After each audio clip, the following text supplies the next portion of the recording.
Hello, fellow Frontier Explorers, Blue Frontier here, and I wanted to take a moment and talk to you about the cyberspace levels in Sonic Frontiers. Guys, in my personal opinion, these levels need a lot of work. I think that these are the weakest parts of the Sonic Frontiers game. They're by no means really bad like Sonic Forces or Sonic 06. However, it's important to criticize games that you even enjoy, so that way you have a, very neutral opinion on things and know what you want out of a game and demand that game developers and publishers actually try to improve in quality. So first, I want to preface that I think the Sonic team is actually kind of gaslighting the fans a little bit because the levels are getting shorter and shorter in length for the boost formula. This mostly started with Sonic Forces, where levels seemed like they were only like a half or a third of the size of a normal Sonic level, thinking back to like Unleashed and stuff like that. And now when you play a decent sized level in Sonic Frontiers, you feel like it's going on for too long because you're used to only doing like an under minute level.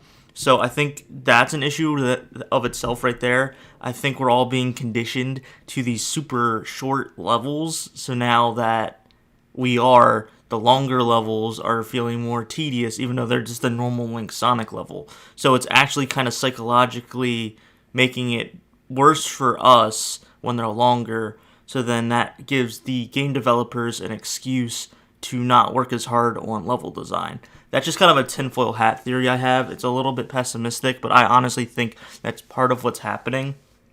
At first, I thought it was really cool that the levels are designed after Sonic's memories. I wasn't really thinking of it as a cop-out for not designing new levels. I saw on Twitter a little while back that a lot of people were complaining when it first released that, a lot of the level designs of the cyberspace would be like older levels in Sonic franchises. And I think they did a good job, like, not reinventing, but almost getting the same feel as some of those levels. But now that I think about it, yeah, it's a cop-out because I'm playing and I'm like, wait a minute. This is literally Skyrail. And then, wait a minute. This is literally, I can't remember the name of the level, but where you play Shadow and you start off on like the San Francisco Bridge. Why does Sonic have Shadow's memories? It just seems very cheap to me. The only argument I can really think of is that somehow Sonic and Shadow's memories are connected. So that way Sonic can do levels that are similar to Shadow's levels in Sonic Adventure 2. But that doesn't really make sense and doesn't hold a lot of water. Or a lot of weight, I should say. So, yeah, guys, I'm starting to really have a different opinion on the cyberspace. I never really liked them because of their controls. Like I've said in previous videos, the controlling in cyberspace is kind of doo-doo because you can't change the settings like you can in the open zones. So that was already a problem. The biggest problem being the turning and then the jumping acceleration. Sonic just goes like 0 to 60 after jumping, and it makes it harder to do like platforming and stuff. And you somehow need precise movement and jumping to get the red rings. Anyway, I'm going on a tangent with that again. This is just kind of like my reflective retrospective on the cyberspaces. Or the cyberspace levels, I should say. What do you guys think? Let me know down in the comments. What do you think of the cyberspace levels in Sonic Frontiers? Do you love them? Do you hate them? Are you indifferent?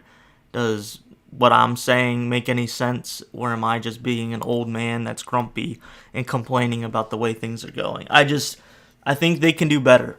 I already gave them a pass for only using 3 different aesthetic choices, being the Green Hill zone. Actually, I think it's 4. Green Hill, Angel Island, City. Nope, I gave him too much credit. It's 3. So that in and of itself was a little bit of like, what are you doing? Why can't you actually like use assets from these other games to make it look more familiar? But yeah, not a fan. Not a fan.